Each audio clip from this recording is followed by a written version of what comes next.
नमस्कार दोस्तों, मैं रीना आपके अपने चैनल रीना किचन रेसिपी में ब्लॉग्स में स्वागत करती हूँ। तो पुरुषोत्तम मास महात्म्य में कथा 14। श्री नारायण जी बोले कि इसके बाद चिंता से आतुर राजा दृढ़ धन्मा के घर वाल्मीकि मुनि आए, जिन्होंने परम अद्भुत तथा सुंदर रामचरित्र जी का चरित्र वर्णन किया है।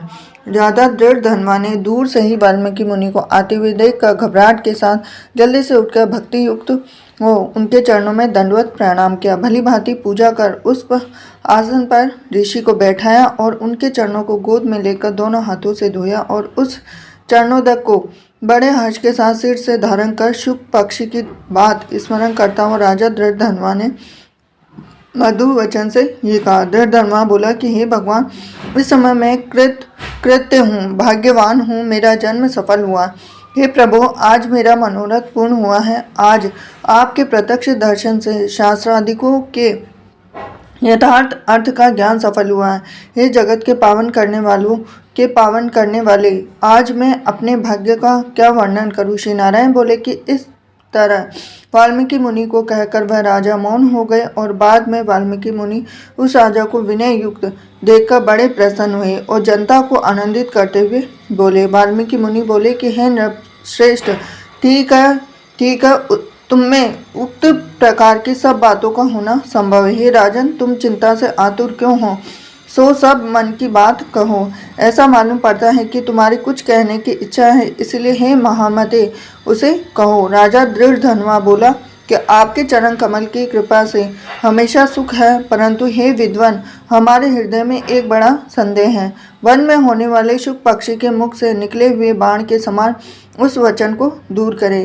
किसी समय मैं शिकार खेलने के लिए गहन वन में निकल गया। अब वहां भ्रमण करता हुआ एक तालाब देखा और उसका जल पिया।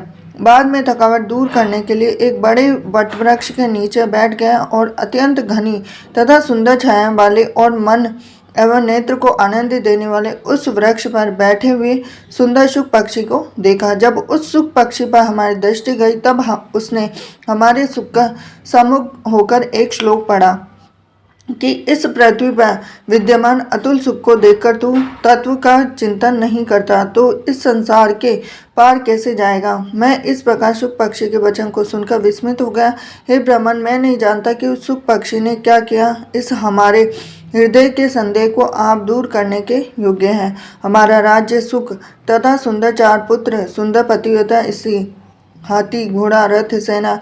हे ब्राह्मण, ये सब अतुल समृद्धि इस समय हमें किस पुण्य से प्राप्त है, यह सब विचार का संक्षेप में कहने के आप योग्य हैं।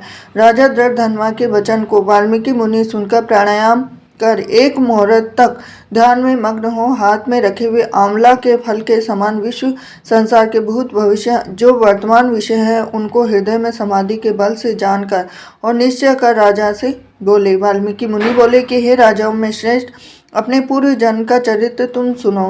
हे राजेंद्र, पूर्व जन्म में आप द्रविड़ देश में ताम्रपर्णी नदी के किनारे वास करने वाले सुदेव नामक ब्राह्मण थे। धार्मिक सत्यवादी, जो मिल जाए उतने में संतोष करने वाले, विद्या अध्ययन में संपन्न, विष्णु भक्ति में परायण रहा करते थे। आपने अग्निहोत्र और आदि यज्ञों के द्वारा भगवान हरि को प्रसन्न किया और इस प्रकार रहते हुए तुम्हारी गुणवती स्त्री थी और वह गौतम ऋषि की सुंदर कन्या गौतमी नाम से प्रसिद्ध शंकर की सेवा में तत्पर पार्वती के समान तुम्हारी प्रेम से सेवा करती थी। गृहस्थ आश्रम धर्म में धर्म पूर्वक वास करते हुए बहुत समय बीत गया, परंतु तुम्हें कोई संतान नहीं हुई। एक दिन अपनी स्त्री से सेवित आसन पर बैठा हुआ दुखित ब्राह्मण गदगद स्वर से बोला कि अये सुंदरी, संसार में पुत्र से बढ़कर दूसरा सुख नहीं है। तब दान से उत्पन्न पुण्य दूसरे लोक में सुख देने वाला होता है। शुद्ध वंश में होने वाली संतान इस लोक में तथा परलोक में कल्याण करने वाली होती है। उस श्रेष्ठ पुत्र के न मिलने से मेरा जीवन निष्फल है। न तो मैंने पुत्र को प्यार किया और न वेद पढ़ने के लिए सोने से जगाया, न तो उसका विवाह किया, इसलिए मेरा जन्म व्यर्थ में चला गया। अभी मेरी मृत्यु हो, मेरे को आयुष प्रिय नहीं है। इस प्रकार अपने प्रिय पति का वचन सुनकर स्त्री गौतमी खिन्न मन हुई और बाद में धैर्य धारण करती हुई प्रिय वचन बोलने में चतुर प्रिय पति के प्रेम में मग्न वह स्त्री अपने पति को समझाने के लिए सुंदर वचन बोली। गौतमी बोली कि हे प्राणेश्वर, अब इस तरह तुच्छ वचनों को न कहिए। आपके समान भगवत भक्त विद्वान लोह मोह को प्राप्त नहीं होते हैं। हे विभो, आप सत्य धर्म में तत्पर रहने हो और आपने स्वर्ग को जीत लिया है। हे सुव्रत अर्थात हे सुंदर व्रत करने वाले, आप जैसे ज्ञानी को पुत्रों से सुख की प्राप्ति कैसी, अर्थात ज्ञानी पुरुष पुत्रों से होने वाले सुख की इच्छा नहीं करते। हे ब्राह्मण, पहले चित्रकेतु नामक राजा पुत्र शोक से संतप्त हुआ, तब नारद और अंगी ऋषि के आने पर पुत्र शोक से मुक्त हो संसार से उद्धार को प्राप्त हुआ। इसी प्रकार राजा अंगवेन नामक दुष्ट पुत्र के कारण रात्रि के समय वन को चला गया। इसी तरह हे स्वामिन, आपको भी संतति दुख देने वाली होगी। फिर भी हे तपोधन, यदि आपको सत्पुत्र की लालसा है तो प्रसन्नता से जगत के नाथ समस्त अर्थों के दाता हरि भगवान की आराधना करें। हे ब्राह्मण, पहले शंकराचार्य कदर ऋषि ने जिनके आराधना का पुत्र को प्राप्त किया, जो कि पुत्र योगियों में श्रेष्ठ और कपिल देव नाम से प्रसिद्ध हुआ।